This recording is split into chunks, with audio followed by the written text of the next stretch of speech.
Старый фермер пожалел умирающую лошадь и купил ее на последние деньги.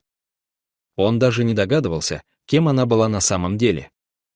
Иван Петрович Соколов стоял у самого дальнего загона на сельском рынке, куда почти никто не заходил, и смотрел на коричневую лошадь.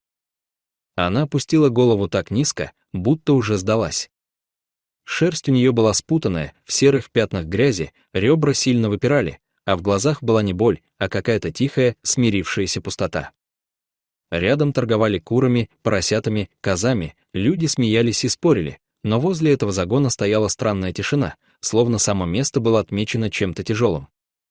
Перекупщик, худощавый мужчина с прищуром, лениво сказал Ивану: «Да ты чего, дед, она же не жилец. Ногу глянь, ее на бойню и то не всякий возьмет», и сплюнул под ноги, не отрывая взгляда от покупателя. Иван молчал, потому что уже видел все, что нужно. Передняя нога лошади была опухшей и кривой, а она почти не наступала на нее. Но главное было не в этом. Главное было в ее глазах, в том странном спокойствии, которое он уже видел однажды, когда умирала его жена. И тогда он тоже не смог просто отвернуться. Он протянул руку и осторожно коснулся ее шеи. Лошадь вздрогнула, но не отстранилась, а медленно подняла голову и посмотрела на него. В этот момент что-то внутри него решилось окончательно, хотя разум кричал, что нельзя, впереди посевная, деньги последние, он и так еле тянет хозяйство. «Беру», — тихо сказал он и достал мятые купюры. Перекупщик только усмехнулся и быстро забрал деньги, словно боялся, что покупатель передумает. Дорога домой была долгой и тяжелой. Старый грузовик скрипел на каждой кочке, а коричневая лошадь стояла в кузове, шаталась и тяжело дышала. Иван ехал так медленно, как только мог, объезжал каждую яму, будто вез не животное, а что-то хрупкое и очень важное. Он привез ее не в общий сарай, а в старую постройку за домом, где когда-то держал свою первую лошадь. Там было тихо и пусто. Он застелил пол свежей соломой, принес теплой воды, немного овса, но она почти не ела, только жадно пила, словно возвращалась к жизни через каждую каплю. Вечером пришел сосед Петр Никитич, бывший конюх, человек немногословный и опытный. Он долго ходил вокруг лошади, молча осматривал ее, потом остановился и сказал: «Непростая она. Посмотри на голову, на шею, в ней порода есть, только угробили». Иван только пожал плечами, потому что сейчас для него не было ни породы, ни ценности, была только необходимость вытащить ее с того края, на котором она стояла.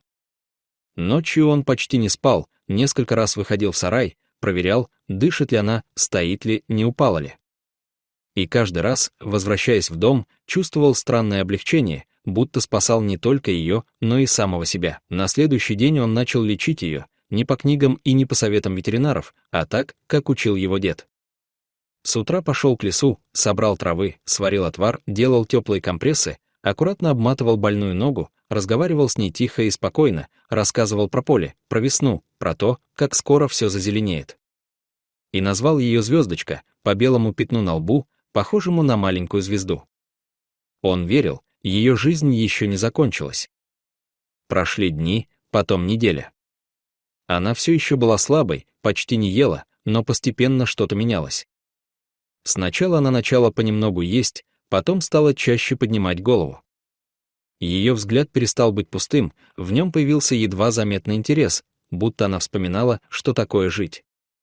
В начале июня к Ивану приехала ветеринар Елена Викторовна Морозова, молодая, уверенная. Она осмотрела лошадь, прощупала ногу и сказала прямо: «Это серьезная травма, без лечения она не восстановится. Нужны препараты, обследование». Иван выслушал и спокойно ответил: «Спасибо, но я попробую по-своему». В его голосе не было упрямства, только тихая уверенность. Через несколько дней Елена заехала снова и удивилась: лошадь выглядела лучше, опухоль немного спала, шерсть стала чище. И тогда Иван спросил: «Слушай, а у породистых лошадей чипы ставят?» Елена кивнула, достала сканер, провела вдоль шеи. Сначала прибор молчал, потом резко подал сигнал. Она нахмурилась, проверила номер в базе и замерла, ее лицо изменилось. Иван Петрович, эта лошадь числится мертвой. На экране была фотография коричневой кобылы с белым пятном на лбу по имени Золотка, английская чистокровная, принадлежала крупному конному хозяйству бизнесмена Аркадия Корнеева. Статус: погибла год назад. Иван долго молчал, потом тихо сказал: «Нет никакого золотка. Есть моя звездочка». И в этот момент все стало ясно: кто-то не просто избавился от нее, а сделал это намеренно. И Елена не смогла остаться в стороне. Она начала искать информацию, связалась с журналистом и бывшим работником того хозяйства. Постепенно картина сложилась. Корнеев после травмы лошади решил не тратить деньги на ее восстановление, оформил фиктивную смерть и получил страховку, а животное просто вывезли и продали через перекупщиков. Когда история начала расходиться по району, слухи дошли до самого Корнеева, и он приехал сам, на дорогой машине, уверенный, холодный. Он предложил деньги, большие деньги, сказал, что готов купить лошадь обратно. Но Иван отказал, просто сказал: «Не продается». И в этот момент между ними все стало ясно. Сначала пошли разговоры, потом давление. К Ивану приходил участковый, намекал на проблемы.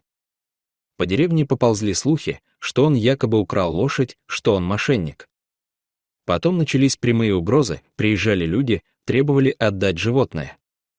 Но он стоял на своем, дело дошло до суда. У Корнеева были документы, юристы, связи, у Ивана почти ничего, только правда и одна лошадь.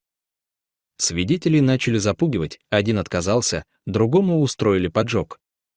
Казалось, что все потеряно. Но на суде Елена предложила необычное решение — привести лошадь и проверить, кого она признает. Во дворе суда звездочка стояла спокойно, сильная, уже почти восстановившаяся.